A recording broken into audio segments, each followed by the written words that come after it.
Good morning, dear student. Dear student, motion in a plane में अब तक हम डिस्प्लेसमेंट वेक्टर और वेलोसिटी वेक्टर पढ़ चुके हैं। आज जो हमारा टॉपिक रहेगा उसमें हम एक्सेलरेशन पढ़ेंगे एक ऐसे ऑब्जेक्ट की जो प्लेन में मूव कर रहा है, मतलब जो एक्स और वाई दो डायमेंशंस में मूव कर रहा है। तो उसकी जो एक्सेलरेशन आएगी और जो एक्सेलरेशन वेक्टर आएगा वो क्या आएगा, वो हमें निकालना है। टॉपिक रहेगा आज का हमारा एक्सेलरेशन, और ये उस ऑब्जेक्ट की एक्सेलरेशन है जो एक प्लेन में मूव कर रहा है, एक्स वाई प्लेन में मूव कर रहा है। आपने एवरेज एक्सेलरेशन वन डायमेंशन में पढ़ी है, और वो एवरेज एक्सेलरेशन होती है हमारी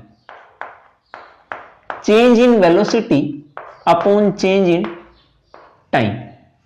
अगर हम वन डायमेंशन मोशन की बात करें तो जो वहां डिस्प्लेसमेंट था वो भी वन डायमेंशन में, डिस्प्लेसमेंट के कोरस्पॉन्डिंग वेलोसिटी वो भी वन डायमेंशन में, और जो वेलोसिटी के कोरस्पॉन्डिंग एक्सेलरेशन आई वो भी वन डायमेंशन में।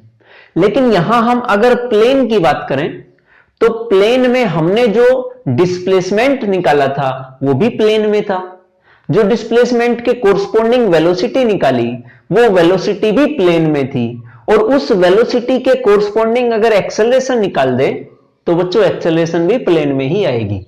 वेलोसिटी इन ए प्लेन वो हम निकाल चुके हैं, और वो हमारे पास वेलोसिटी थी v equals to V x I cap plus we Y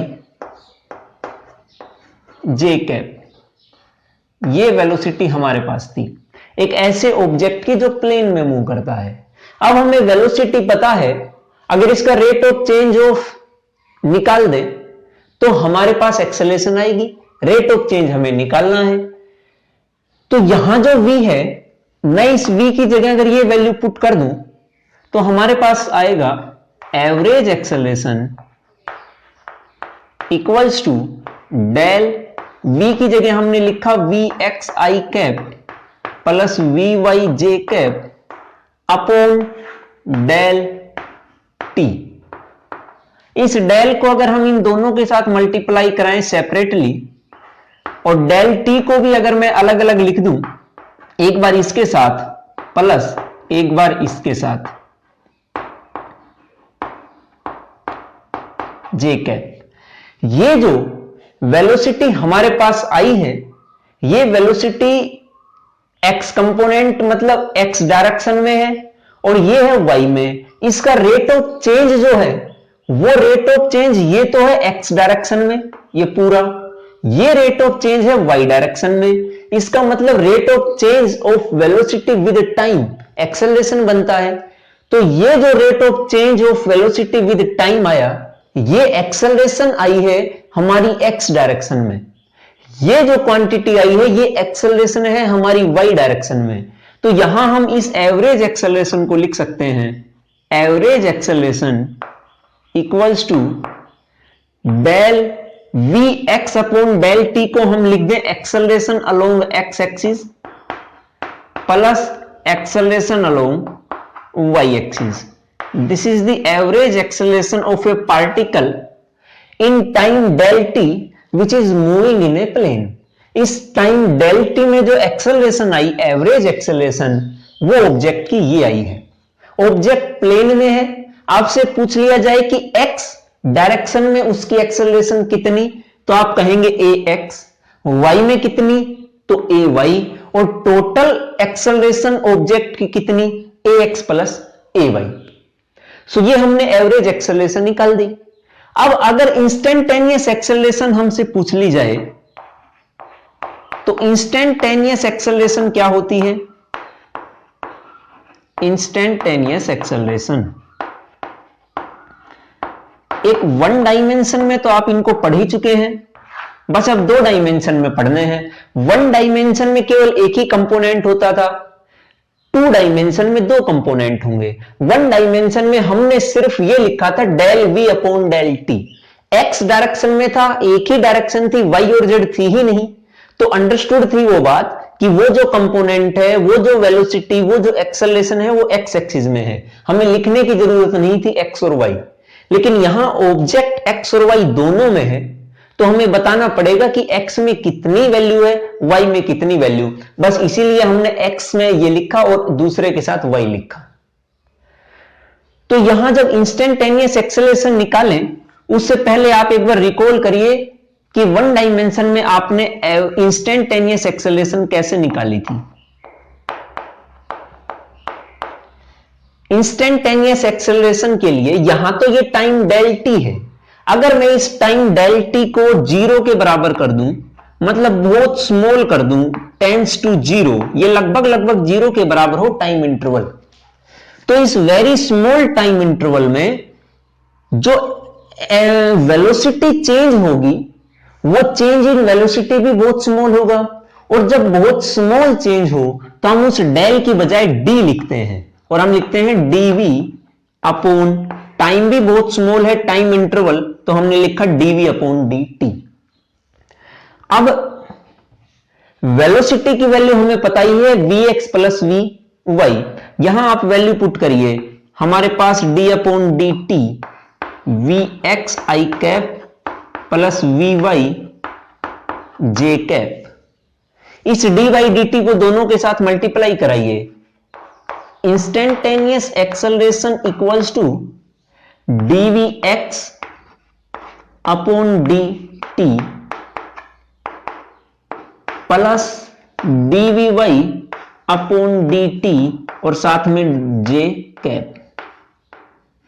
कोई डिफरेंस नहीं है इसमें और इसमें, बस एक ही डिफरेंस है, यहां टाइम इंटरवल थोड़ा ज्यादा था, तो उस ज्यादा टाइम में वेलोसिटी को चेंज होने का ज्यादा टाइम मिला, तो ज्यादा चेंज हो सकती है। इसमें चेंज बहुत स्मॉल है, चाहे वेलोसिटी का हो चाहे टाइम का हो, दोनों ही चेंजेस बहुत स्मॉल है, क्योंकि टाइम बहुत कम मिला चेंज होने के लिए, तो टाइम कम मिला तो चेंज कम हो पाएगी। तो यहां पे ये जो एक्सेलरेशन आई है, ये इंस्टेंटेनियस एक्सेलरेशन है, इंस्टेंटेनियस एक्सेलरेशन है, लेकिन एक प्लेन में जो ऑब्जेक्ट है उसकी है। इसका मतलब इंस्टेंटेनियस एक्सेलरेशन एक्स में भी होगी और वाई में भी।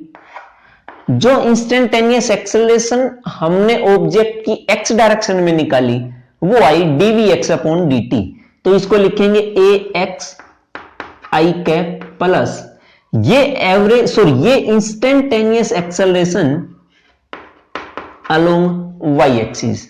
So instantaneous acceleration equals to ax I cap plus ay j cap। अब इसमें ये नहीं सोचना कि ये और ये दोनों बराबर है बच्चों, ये एवरेज एक्सेलरेशन है, तो ये average acceleration along X axis and this is the average acceleration along Y axis. लेकिन ये इंस्टेंटेनियस एक्सेलरेशन है, तो ये जो कंपोनेंट आए हैं ये भी इंस्टेंटेनियस एक्सेलरेशन को ही रिप्रेजेंट करेंगे। बस ये एक्स कंपोनेंट है, मतलब एक्स एक्सिस में जो इंस्टेंटेनियस एक्सेलरेशन वो ए एक्स, और वाई एक्सिस में जो इंस्टेंटेनियस एक्सेलरेशन वो ए वाई। तो ये इंस्टेंटेनियस, ये एवरेज एक्सेलरेशन। अगर एक्सेलरेशन का मैग्नीट्यूड निकाल लिया जाए, कि हम डायरेक्शन ना लें, सिर्फ मैग्नीट्यूड लें और रिजल्टेंट एक्सेलरेशन का, टोटल एक्सेलरेशन एक्स और वाई दोनों का जो रिजल्टेंट एक्सेलरेशन आएगा उसका मैग्नीट्यूड कितना होगा, तो मैग्नीट्यूड होगा a equals to under root a x square plus a y square. Resultant निकालने के लिए आप ये फॉर्मूला यूज करते हैं, under root a square plus b square plus 2ab cos theta. यहां भी हमने यही फॉर्मूला यूज किया है। r की जगह रिजल्टेंट कौन है, एक्सेलरेशन, ये resultant of acceleration equals to A square की जगह है एक्स कंपोनेंट एक्सेलरेशन का A x square plus B की जगह है ए वाई स्क्वायर प्लस, अगर मैं ये लिख दूं 2ax ay और cos theta, theta is the angle between these two components x and y। तो ax और ay दोनों कंपोनेंट के बीच में एंगल कितना है? ये थीटा तो हमने मान लिया, लेकिन एक्चुअल में है कितना? 90 डिग्री। क्यों? क्योंकि x इस तरफ है ये मान लो, और y है ये, दोनों के बीच एंगल 90 डिग्री। और अगर 90 डिग्री तो cos 90 बनेगा 0, और cos 90 0, तो ये पूरी टर्म 0। हमारे पास आया under root ax square plus ay square. तो मैग्नीट्यूड एक्सेलरेशन का आया है under root ax square plus ay square. इस तरह से आप इसका मैग्नीट्यूड भी निकाल सकते हैं और एक्सेलरेशन के कंपोनेंट्स भी निकाल सकते हैं कि कौन सा x में है और कौन सा y में है। उसके बाद अब हम इसको ग्राफिकली रिप्रेजेंट करते हैं। जो ऑब्जेक्ट की एक्सेलरेशन है उसको ग्राफ में रिप्रेजेंट करते हैं और वहां देखते हैं कि यहां से डायरेक्शन जो है एक्सेलरेशन की वो कैसे आएगी। मान लो कि एक ऑब्जेक्ट मोशन में है x और y में, और x और y मोशन में है, मतलब x और y प्लेन में है, तो उसकी जो कुछ इस तरह से मोशन में है, इस कर्व के अलोंग ऑब्जेक्ट मोशन में है, यहां से चलना शुरू करता है और ऐसे बढ़ता बढ़ता आगे चला जाता है। यहां भी कुछ ऐसे में ही है, सेम यही लेंगे हम। चलो ये देख लो पहले, हम इस कर्व के अलोंग इस रास्ते पर जब ऑब्जेक्ट मोशन में होगा तो वो XY प्लेन में है, 2 डायमेंशन के मोशन में है। एक पर्टिकुलर टाइम पे आप मानिए कि ऑब्जेक्ट यहां है, और जब ऑब्जेक्ट यहां था तो उस पोजीशन का हमने नाम दिया P। इस पोजीशन पे जब ऑब्जेक्ट था तो उसकी वेलोसिटी कितनी? V मान लो, वेलोसिटी मान लो V। और इस V वेलोसिटी की डायरेक्शन क्या? यहां मैं इस पर्टिकुलर पोजीशन की बात कर रहा हूं। अगर पोजीशन पर्टिकुलर है तो उस पर्टिकुलर पोजीशन के कोरस्पोंडिंग जो वेलोसिटी आएगी वो भी पर्टिकुलरली उसी पॉइंट के लिए आएगी, उसी पोजीशन के लिए आएगी, उसी इंस्टेंट पे आएगी। इसका मतलब ये वेलोसिटी इंस्टेंटेनियस वेलोसिटी। और इंस्टेंटेनियस वेलोसिटी की जब हम डायरेक्शन रिप्रेजेंट करते हैं तो हम जिस पॉइंट पे करेंगे उस पॉइंट के लिए एक टेंजेंट ड्रॉ कर दीजिए। ये डायरेक्शन हमारे पास इस वेलोसिटी v की आ गई है। उसके बाद ये था टाइम t इक्वल्स टू 0 पे, ठीक है, ये 0 सेकंड पे था। यहां जब पहुंचते हैं तो यहां जब ऑब्जेक्ट पहुंचा, दोबारा से हमने देखा कि चलो यहां और देख लें।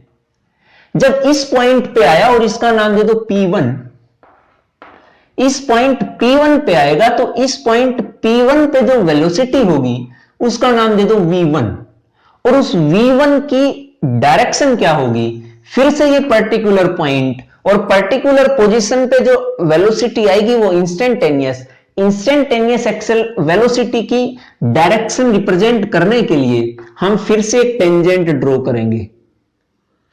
And this is the direction of velocity for point P1, और इसका नाम दे दो V1। ये वेलोसिटी हमारे पास आ गई है।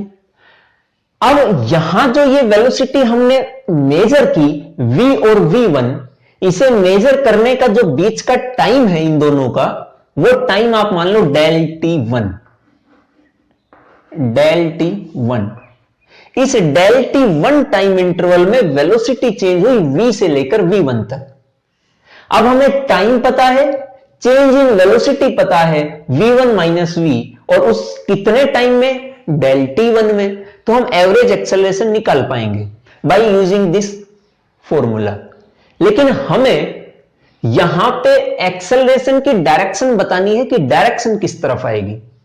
तो डायरेक्शन को रिप्रेजेंट करने के लिए आप देखिए, ये वेलोसिटी है P पोजीशन की, वो है इस तरह से,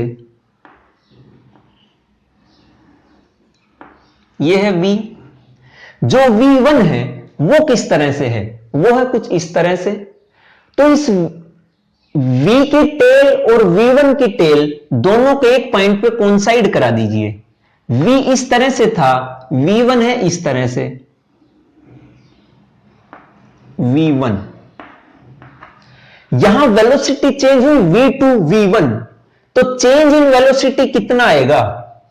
v से लेकर v1 तक वेलोसिटी v से चेंज होना शुरू हुई, कहां पर पहुंची? v1 पर। तो ये जो चेंज इन वेलोसिटी आया इसको लिखिए डेल v1। इस चेंज इन वेलोसिटी की डायरेक्शन है ये, और जिस डायरेक्शन में वेलोसिटी का चेंज की डायरेक्शन है, मतलब जिस डायरेक्शन में वेलोसिटी चेंज हो रही है उसी डायरेक्शन में हमारे पास एवरेज एक्सेलरेशन भी आएगी।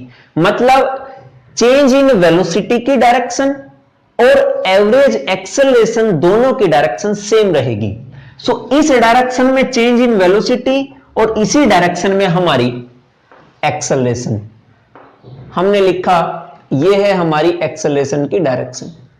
सो ये हमने बता दिया। सेकंड में आइए, और सेकंड में भी ऑब्जेक्ट इसी कर्व के अलोंग है, और यहां जब हम उस ऑब्जेक्ट के मोशन को देखेंगे तो हम इनिशियल पोजीशन सेम लेंगे, मतलब हम यहीं से देखना शुरू करेंगे। ये कुछ वैसा ही है जैसे आप एक मूवी देखते हैं। जब आप मूवी देखते हैं तो आप स्टार्टिंग से चलाते हैं और आप 2 घंटे की मूवी को पूरा देख जाते हैं, 0 सेकंड से लेकर और 2 घंटे तक, मतलब 120 मिनट्स तक। सो यहां पे आपने 0 से 120 मिनट पूरा देखा। सेकंड टाइम जब आप उस मूवी को देखते हैं तो आप शुरू तो करेंगे 0 मिनट से ही, लेकिन आप अब की बार 2 घंटे पे नहीं देखते, अब की बार आप 1.5 घंटे पे ही लैपटॉप को बंद कर देते हैं। तो अब की बार जो मूवी देखने का टाइम पीरियड रहा वो 1.5 घंटा रहा, मतलब पहले वाले 2 घंटे से अब की बार कम रहा। यहां भी हम कुछ वैसा ही करेंगे। हमारी इनिशियल जो पोजीशन थी जहां से हम देखना शुरू करते हैं वो इसमें भी सेम रहेगी, और उसको हमने P नाम दिया था, तो यहां भी रहेगी P ही। और P पे जो वेलोसिटी थी उसकी डायरेक्शन थी ये। लेकिन फाइनली आपने केवल 1.5 घंटे की ही मूवी देखी है। यहां भी हम पूरे जो ये टाइम पीरियड था डेल T1 उससे थोड़ा कम पीछे ही हम रुक जाएंगे। 2 घंटे पे हम पहुंचे ही नहीं, हम तो 1.5 पे ही पहुंचे। तो यहां जो 2 घंटे से कम होता है 1.5 घंटा, तो जो टाइम इंटरवल आया वो सेकंड टाइम में छोटा आया। अब की बार इस सेकंड कंडीशन में हम टाइम इंटरवल थोड़ा कम लेंगे, और टाइम इंटरवल अगर कम हुआ तो उस कम टाइम में पोजीशन में चेंज भी कम आएगा। अब की बार हमने इतना चेंज दिखाया था, इस बार हम थोड़ा कम दिखाएंगे और यहां ऑब्जेक्ट को रोक देंगे लगभग। तो हमने कहा कि यहां ऑब्जेक्ट की पोजीशन है सेकंड टाइम पे, और इसका नाम दे दो P2। इस P2 में जो वेलोसिटी आएगी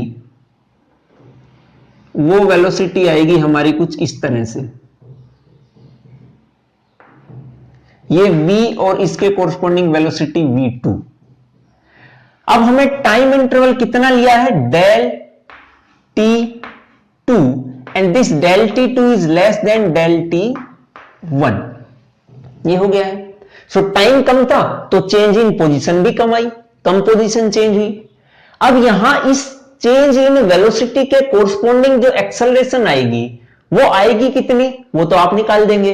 final velocity minus initial velocity upon change in time, वो डेल T2। तो आप एक्सेलरेशन की वैल्यू तो निकाल देंगे, लेकिन एक्सेलरेशन की डायरेक्शन कैसे बताएंगे?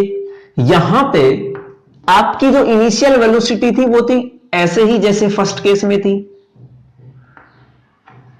तो ये V2 कितना है?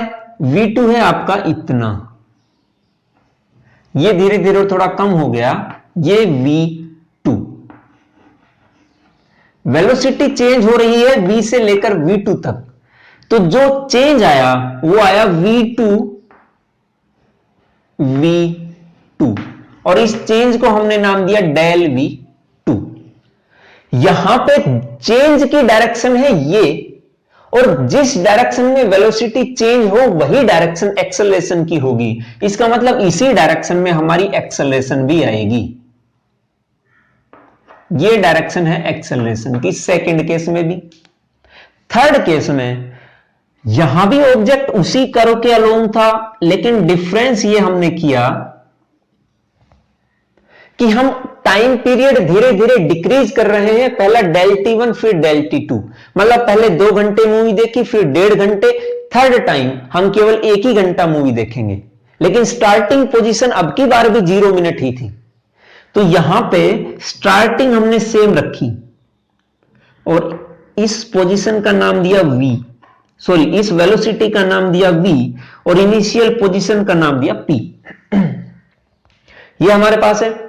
अब टाइम पीरियड जो है वो बहुत कम कर दिया है और उस टाइम इंटरवल की वैल्यू है del T3, that is less than del T2 and also less than del T1। धीरे धीरे टाइम इंटरवल को डिक्रीज करते हुए आ रहे हैं, तो कम टाइम हो रहा है तो चेंज इन पोजीशन भी कम होगा। और अब की बार हमने ऑब्जेक्ट को लगभग लगभग यही रख दिया है। इस पोजीशन पे इसका नाम दे दो P3। थर्ड टाइम हम ऑब्जर्व कर रहे हैं तो इसका नाम P3। इसकी जो वेलोसिटी आएगी वो वेलोसिटी कुछ इस तरह से आएगी और इस वेलोसिटी का नाम V3। यहां आपको फाइनल और इनिशियल वेलोसिटी पता है, उस चेंज इन वेलोसिटी का टाइम इंटरवल भी पता है, तो एक्सेलरेशन निकाल देंगे। लेकिन एक्सेलरेशन की डायरेक्शन क्या आएगी? डायरेक्शन फिर से वही हमें करना है। ये हमारे पास वेलोसिटी की डायरेक्शन थी इनिशियल वेलोसिटी, फाइनल वेलोसिटी यहां कितनी है v3 और उस v3 की डायरेक्शन है हमारे पास ये v3। चेंज इन वेलोसिटी कितना आया? Del v3। अब की बार एक्सेलरेशन इस डायरेक्शन में है, मतलब चेंज इन वेलोसिटी की डायरेक्शन ये, तो एक्सेलरेशन की डायरेक्शन भी आएगी ये। तो यहां पे हमने एक्सेलरेशन को बनाया ऐसे।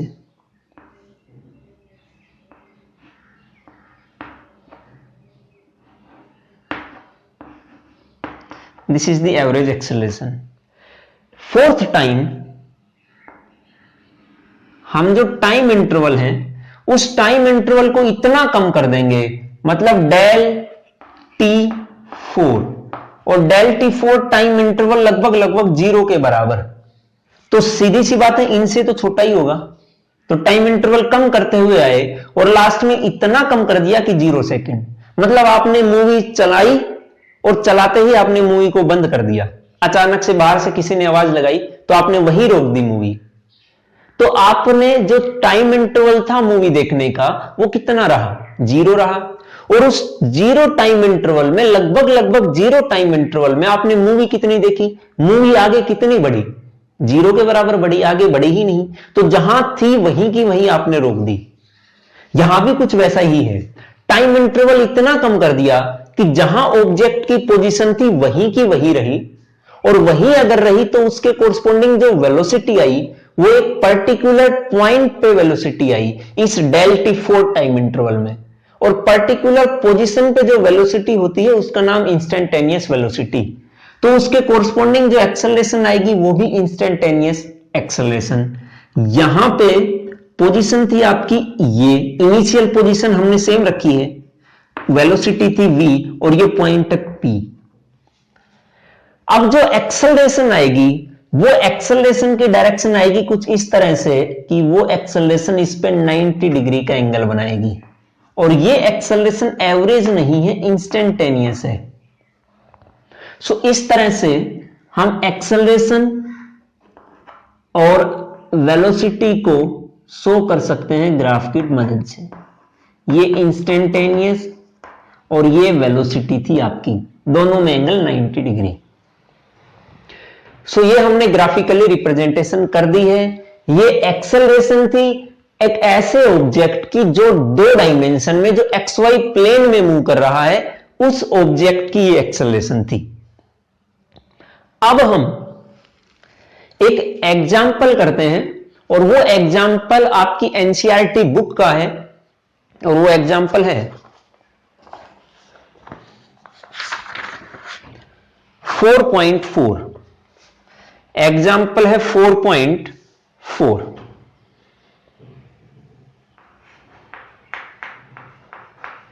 मैं स्टेटमेंट नहीं लिखूंगा,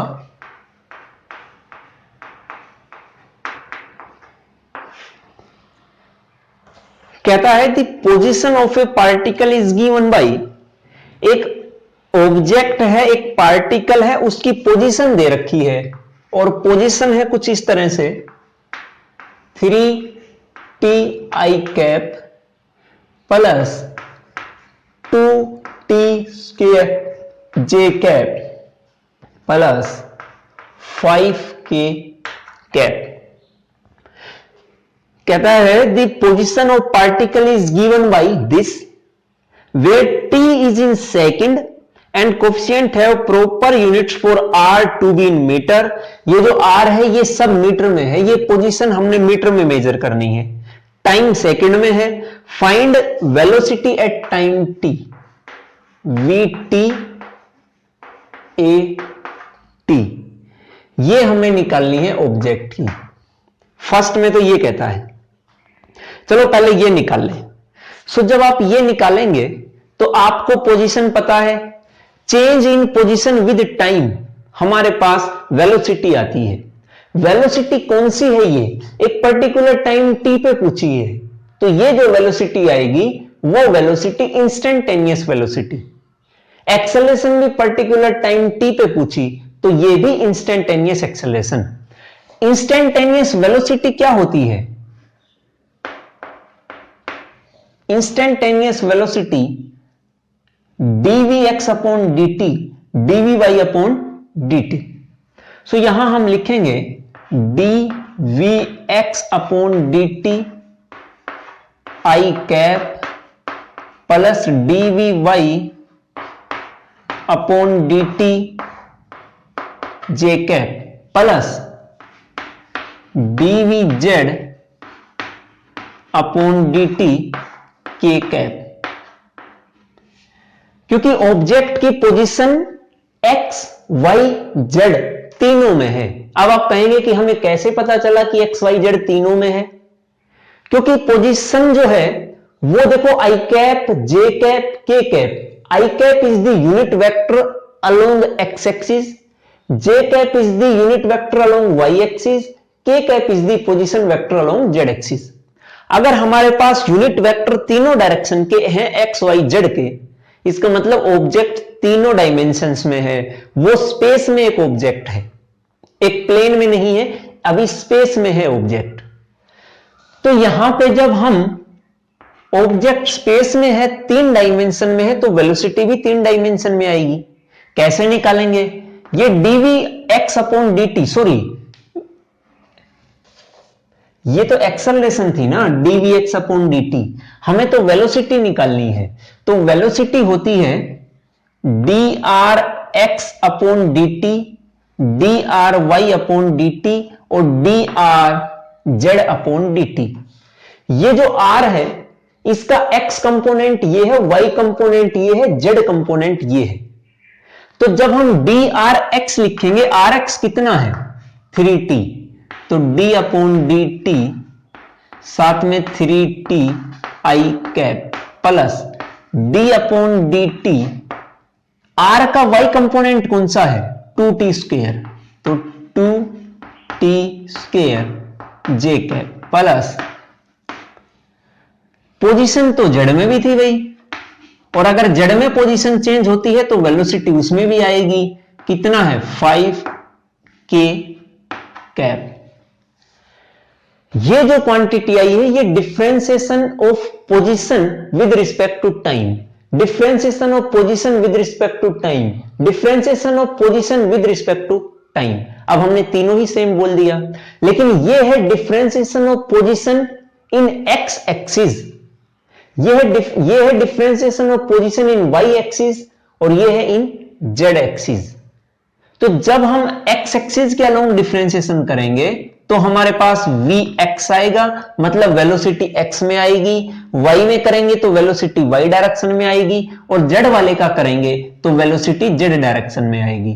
कितनी आएगी वो आप देखिए, v equals to d upon dt 3t, t constant है, सॉरी 3 कांस्टेंट है, 3 को बाहर निकाल लो, dt upon D T plus 2 बाहर निकाल लो डी अपॉन डी टी और साथ में टी स्क्वेयर प्लस 5 कांस्टेंट है, बाहर निकाल लो डी अपॉन डी टी, कुछ भी नहीं है यहां तो टी है ही नहीं, और डिफरेंशिएशन किसके रेस्पेक्ट में करना है, टी के रेस्पेक्ट में, टी यहां है ही नहीं तो ये डिफरेंशिएशन आएगा 0।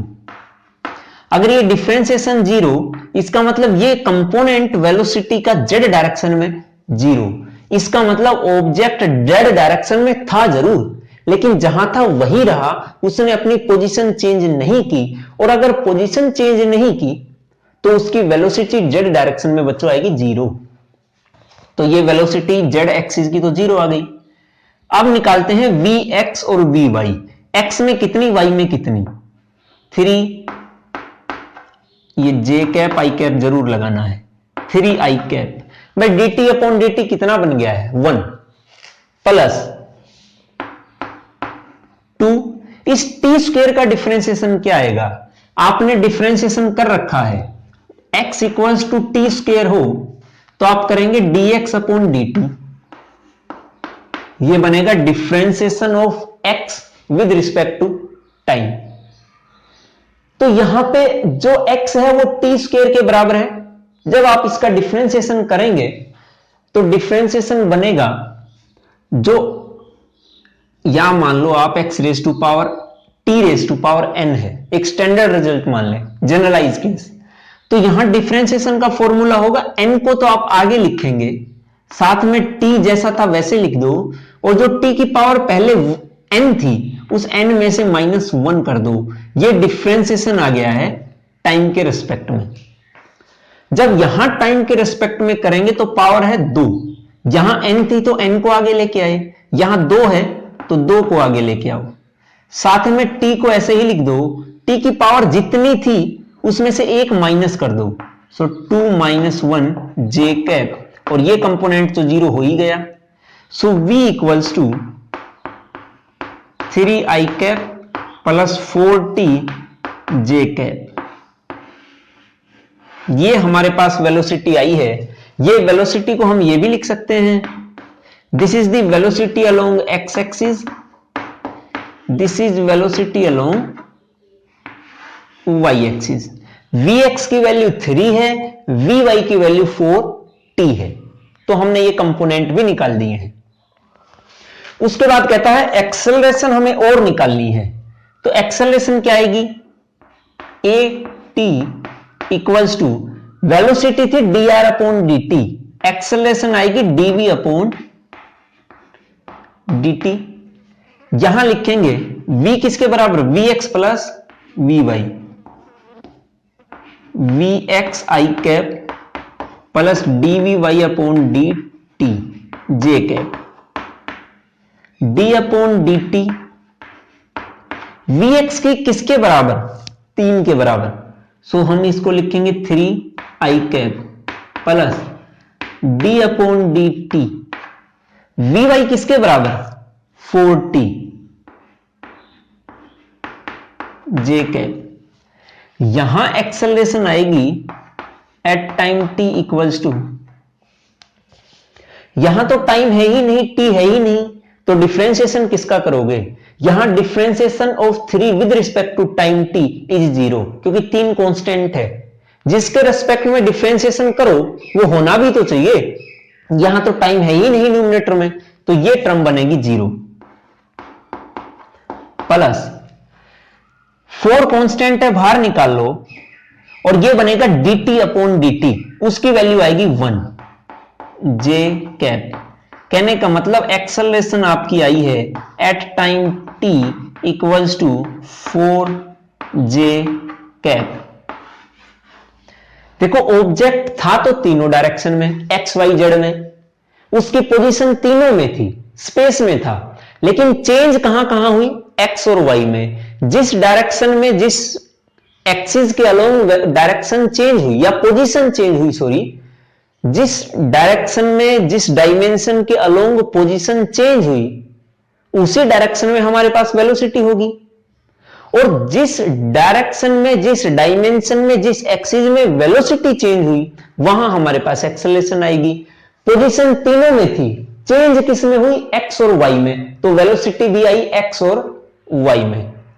अब वेलोसिटी एक्स और वाई में है, लेकिन वेलोसिटी चेंज किस में हुई? केवल वाई में, तो एक्सेलरेशन किस में आएगी? केवल वाई में। ये था। उसके बाद बी पार्ट कहता है find the magnitude and direction of we T at T second. ये जो वेलोसिटी हमने निकाली है, ये वेलोसिटी आई है 3i cap plus 4t j cap. कहता है वेलोसिटी निकालिए, वेलोसिटी का मैग्नीट्यूड निकालिए एट 1 सेकेंड। मतलब जो t था उसकी जगह 1 सेकेंड लिखिए, तो 1 सेकेंड लिखेंगे तो हमारे पास आएगा 3i कैप। यहां t था, इसकी जगह 1 लिखोगे तो 4j कैप। ये भी आ गया। अगर इसका मैग्नीट्यूड निकालना हो तो मैग्नीट्यूड क्या आएगा? मैग्नीट्यूड हमारे पास आएगा, फिर से वही करेंगे, यहां ax square plus ay square plus 2ax ay cos theta. ये टर्म जीरो बन गई थी क्योंकि x और y में एंगल 90, तो जो कंपोनेंट x के लोंग और y के लोंग दोनों में एंगल 90, तो थर्ड टर्म यहां जीरो थी, वहां भी जीरो होगी। यहां भी दो टर्म बची, यहां भी दो टर्म बचेंगी। वहां एक्सेलरेशन थी, यहां वेलोसिटी। ये आ गई है। vx की वैल्यू कितनी? 3, स्क्वायर करेंगे 9 प्लस 4 vy की वैल्यू 4, स्क्वायर करेंगे 16, बचेगा √25, ये आएगी 5। जो वेलोसिटी का मैग्नीट्यूड आया वो आया 5 मीटर पर सेकंड। ये हो गया हमारे पास। अब कहता है and the direction of VT at T equals to 1 second. हमें डायरेक्शन भी बतानी है। डायरेक्शन कैसे बताएंगे? ये वेलोसिटी एक्स और वाई दोनों में है, तो ये अगर मैं कुछ ऐसे ड्रॉ कर दूं कि ये हमारे पास वेलोसिटी है v, ये जो वेलोसिटी v थी इसकी डायरेक्शन ये है। अभी देखिए x में भी है y में भी, बिल्कुल x में होती तो ऐसे होती और y में होती तो ऐसे। ये x और y दोनों के बीच में है, ये x हो गया और ये हो गया y। ये x और y दोनों में है, इसका मतलब इसकी वैल्यू x और y दोनों में। अब हमें यहां यह देखना है कि ये x के साथ कितने एंगल पे है। ये थीटा एंगल मान लिया, इस थीटा की वैल्यू निकालनी है। क्या मैं इस v से x पे परपेंडिकुलर ड्रॉ कर दूं? ये एक राइट एंगल ट्रायंगल बन गई OAB। Right angle triangle OAB में tan थीटा लिखिए जरा। tan थीटा होता है perpendicular upon base, so perpendicular upon base. इस राइट एंगल ट्रायंगल में परपेंडिकुलर तो आया ये, इसकी वैल्यू कितनी? क्या ये परपेंडिकुलर इस y एक्सिस में जो वैल्यू होगी vy इसके बराबर आएगा, तो यहां लिखेंगे हम vy। परपेंडिकुलर की वैल्यू है vy। बेस कितना है? vx। vy की वैल्यू है 4 और vx की वैल्यू है 3, यहां आएगा 4/3। So tan theta equals to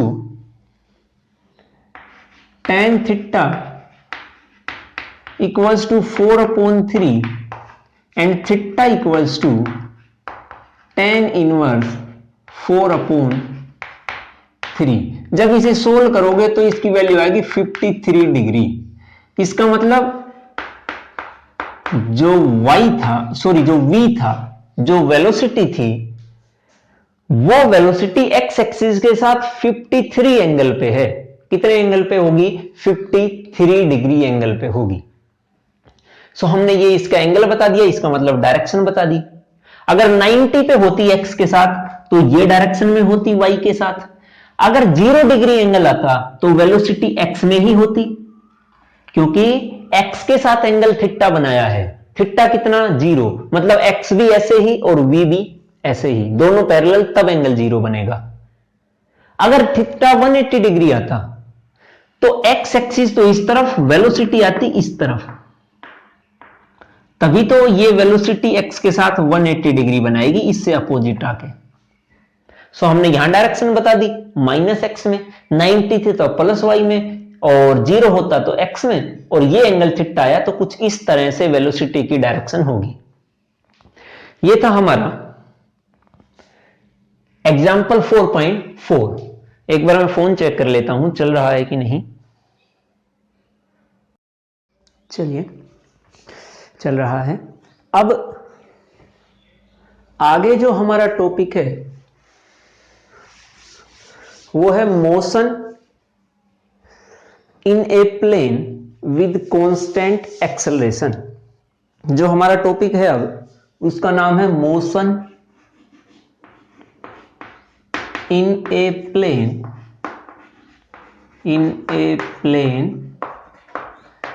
with constant acceleration. मतलब एक ऑब्जेक्ट मूव कर रहा है लेकिन एक्सेलरेशन उसकी कांस्टेंट है। सो इसको हम देखेंगे। करना क्या है इसमें हमें वही 3 इक्वेशन ऑफ मोशन निकालनी है जो हमने वन डायमेंशन एक स्ट्रेट लाइन में, मोशन इन स्ट्रेट लाइन में निकाली थी। वो हमने एक डायमेंशन के अलोंग निकाली थी, यहां हमें वो प्लेन में निकालनी है। मतलब जब ऑब्जेक्ट एक्स और वाई दोनों में हो, दोनों डायमेंशन में मोशन में हो, तो वहां जो वो 3 इक्वेशन ऑफ मोशन आएंगी वो क्या होंगी, वो हमें निकालनी है। सो यहां पे मान लीजिए, let us consider an object moving in a plane. एक ऑब्जेक्ट है जो प्लेन में मूव कर रहा है, moving in a plane X Y with constant acceleration A, with constant acceleration A, उसकी एक्सेलरेशन है A, and let R note is position of object, position of object at time, या let R nought comma V nought is position comma velocity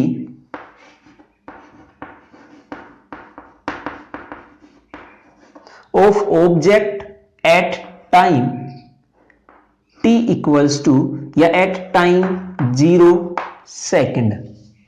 are naught position है 0 second पे object की, V naught है velocity object की 0 second पे, and R comma V is position comma velocity of particle at time t second. ये हमारे पास condition है कि एक ऑब्जेक्ट है वो xy प्लेन में मूव करता है, लेकिन एक्सेलरेशन रहेगी उसकी कांस्टेंट, और उस कांस्टेंट एक्सेलरेशन का नाम दे दो a, with constant acceleration a। अब वो जो ऑब्जेक्ट था वो object initially R naught position पे था, और जब आर नोट पोजिशन थी तो उसकी वेलोसिटी वी नोट थी। ये किस टाइम पे आई, इनिशियल टाइम 0 सेकंड के corresponding, final time t second पे ऑब्जेक्ट की पोजीशन r थी, वेलोसिटी v थी। ये चीजें हमारे पास है। अब इन सब को लेकर हमें वो 3 इक्वेशन ऑफ मोशन निकालनी है। सो ये भी ध्यान रखिए, जब ऑब्जेक्ट xy प्लेन में है तो ये r नोट रिप्रेजेंट करता है initial position in xy plane. r naught x और y दोनों में है, तो इस r नोट को मैं लिख सकता हूं X naught I cap plus Y naught J cap means R note is equals to x component plus y component. x naught is the position along x axis at time 0 second. y naught is position along y axis at time 0 second. दोनों को अगर हम मिला दें तो r naught हमारे पास मिलेगा. r naught is the position at 0 second. Similarly, r equals to x I cap plus Y J cap. ये पोजीशन एक्स एक्सिस में है, ये पोजीशन वाई एक्सिस में है, लेकिन टाइम अलग है. यहां 0 सेकंड था, यहां टाइम t सेकंड है, मतलब t सेकंड के बाद. उसके बाद जब 0 सेकंड पे हमने देखा था तो पोजीशन ये थी, वेलोसिटी कितनी थी, v नोट. तो यहां इस v नोट को भी हम ये लिख सकते हैं, v naught is the velocity vector in X Y plane. और इस वेलोसिटी वेक्टर की कुछ वैल्यू x में मिलेगी, कुछ y में मिलेगी, जैसे r की मिली है. इस v वेक्टर की जो पोजीशन x में मिलेगी 0 सेकंड पे, उसकी वैल्यू v नोट x. जो y में मिलेगी 0 सेकंड पे, उसकी value v note y. Similarly जो v वेलोसिटी थी 0 सेकंड पे, ये वेलोसिटी वेक्टर है t सेकंड पे. सो इस वेलोसिटी वेक्टर की वैल्यू x में भी मिलेगी, y में भी. x में मिलेगी, उसका नाम दिया vx i कैप, और y में मिलेगी, उसका नाम दिया vy j कैप. ये हमारे पास है. अब यहां पे आप पहले एवरेज एक्सेलरेशन निकाल दीजिए. इन कंपोनेंट्स को हम बाद में यूज करेंगे, पहले इन वेक्टर्स की ही बात करेंगे, r, r nought, v, v nought. So यहां पे आप जब एवरेज एक्सेलरेशन निकालेंगे तो एवरेज एक्सेलरेशन हमारे पास आएगी, एक्सेलरेशन होती है change in velocity upon change in time.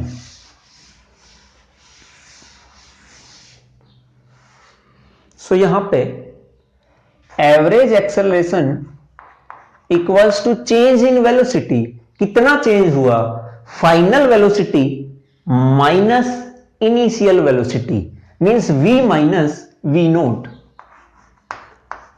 Upon time final t था, initial 0, it means v minus v nought upon t.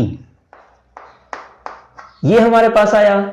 जब हम इसकी क्रॉस मल्टीप्लाई कराएंगे तो t बच्चों इसके साथ जाएगा, ये हमें मिलेगा v minus v naught equals to a t. ये हमारे पास फर्स्ट इक्वेशन आ गई है. और ये इक्वेशन जो है, अभी तक हमने इसको कंपोनेंट्स में रिजोल्व नहीं कराया है. ये वेलोसिटी वेक्टर है t सेकंड पे, ये वेलोसिटी वेक्टर है 0 सेकंड पे. जब हम इसको कंपोनेंट्स में रिजोल्व कराएंगे, पहले ये लिखिए v equals to v naught plus a t. ये हो गया है.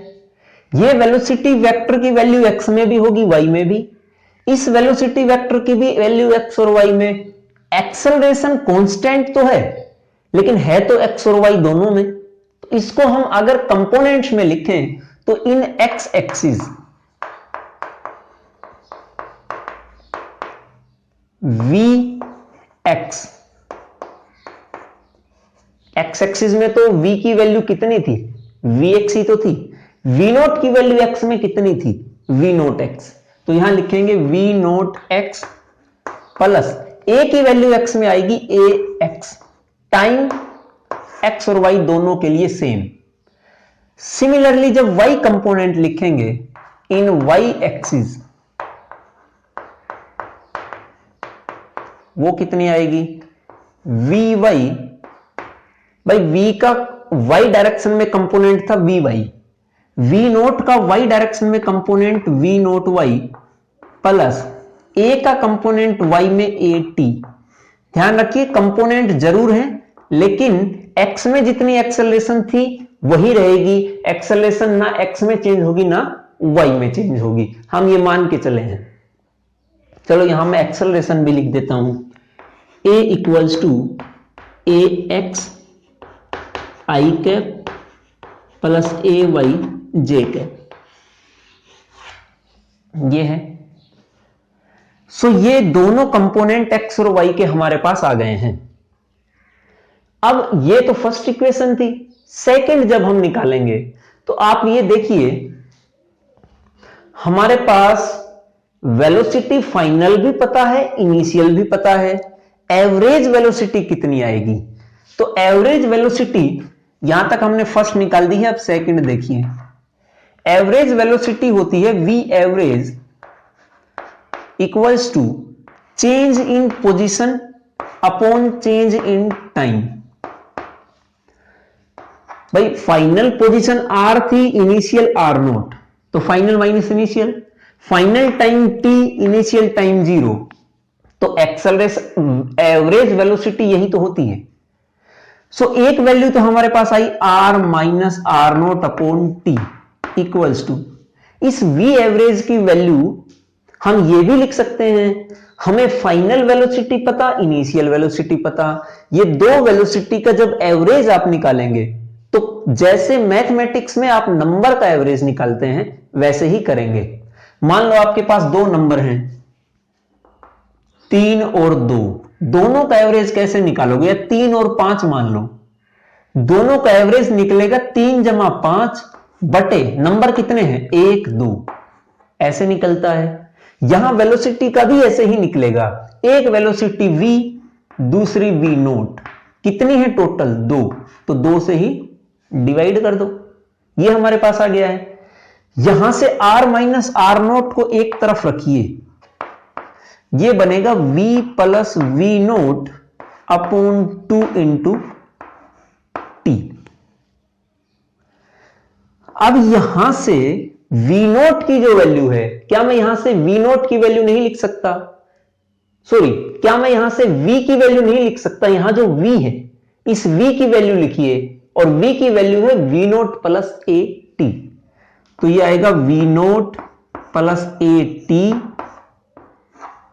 प्लस v नोट, चलो ये मत लगाइए, और भार है आपके t अपॉन 2, इस t को अंदर मल्टीप्लाई कराइए, बनेगा r minus are note equals to v naught t, या ये 2v नोट बनेगा, और मल्टीप्लाई कराएंगे तो टाइम भी साथ आएगा, प्लस ए टी पहले से था, एक टर्म यहां है, तो ये बनेगा ए टी स्क्वायर अपॉन 2 को दोनों के नीचे अलग अलग डिवाइड कर दो, एक बार यहां एक बार यहां, यहां 2 से 2 कैंसिल आउट, यहां हमारे पास बचेगा v naught t plus 1/2 a t square बराबर किसके, r minus are note equals to v naught t plus half a t square. This is your second equation of motion in a plane for a object moving in a plane. अगर हम इसको components में resolve कराएं तो components में मतलब ये जो पोजीशन, ये जो डिस्प्लेसमेंट आया है, ये x और y दोनों में है, x में कितना y में कितना, अगर ये भी निकालना चाहें तो सिंपली आप क्या करेंगे, r को x में लिखिए, r की वैल्यू x में कितनी है, x आई कैप, x लिख दीजिए, माइनस आर नोट की वैल्यू कितनी है x में, x naught equals to v naught की वैल्यू x में कितनी है, v नोट x, साथ में टाइम t ही रहेगा, प्लस 1/2, एक्सेलरेशन की वैल्यू x में कितनी, ax, और t स्क्वायर ही रहेगा। ये चेंज इन पोजीशन या ये डिस्प्लेसमेंट आ गया है इन x एक्सिस, x एक्सिस के अलोंग इतना मूव किया, y में कितना, r की वैल्यू y में कितनी है, y आर नोट की वैल्यू y में कितनी, y naught equals to v naught, v naught y में कितना है भाई, वी नोट y, तो यहां लिखिए वी नोट y, और साथ में आएगा यहां पे एक्सेलरेशन y में कितनी, ए वाई टी स्क्वायर। इस तरह से हम इसको अलग अलग कंपोनेंट्स में भी लिख सकते हैं। वहां केवल हमने ये निकाला था x equals to v t plus half a t square, यहां है x माइनस एक्स नोट। अगर x नोट इनिशियल पोजीशन को मैं जीरो कर दूं तो यहां भी वही बनेगा, x equals to v naught plus half a t square. Initial non zero करोगे तो ये बनेगा, जीरो कर दोगे तो जैसा आपने पहले पढ़ा है वही आएगा, उसमें कोई डिफरेंस नहीं है। थर्ड इक्वेशन क्या है, थर्ड इक्वेशन जब आप निकालेंगे तो यहां जो हमारे पास कहां से आ गया था, कहां तक, हमने यहां तक r माइनस आर नोट, इसी स्टेप को उठाइए, v plus v note upon 2 into t. ये जो t है, इस t की वैल्यू आप पुट कर दो, कहां से पुट करोगे, यहीं से। देखो v की वैल्यू भी यहीं से पुट की थी इसमें, और यहां से ही t की वैल्यू पुट करेंगे। t की वैल्यू आएगी v minus we note upon A, तो t की जब वैल्यू पुट करोगे तो v minus we note upon A, यहां वो आइडेंटिटी बन गई a plus B, a minus B, so r minus are note equals to V square minus we note square upon 2a। Cross multiply कराइए, cross multiply कराओगे तो बनेगा V square minus we note square equals to 2a r minus are naught. This is the third equation of motion. अगर इसको भी components में resolve करना है x और y में, तो सिंपली v की वैल्यू x में रखेंगे, v नोट की भी x में, a भी x में, r और r नोट भी x में। सबकी वैल्यू अगर x में पुट करेंगे तो x एक्सिस के अलोंग आएगी इक्वेशन, y में रखेंगे तो y एक्सिस के अलोंग आएगी, और अगर ये है तो ये x और y दोनों में है। इस तरह से ये थी हमारी तीन इक्वेशन ऑफ मोशन।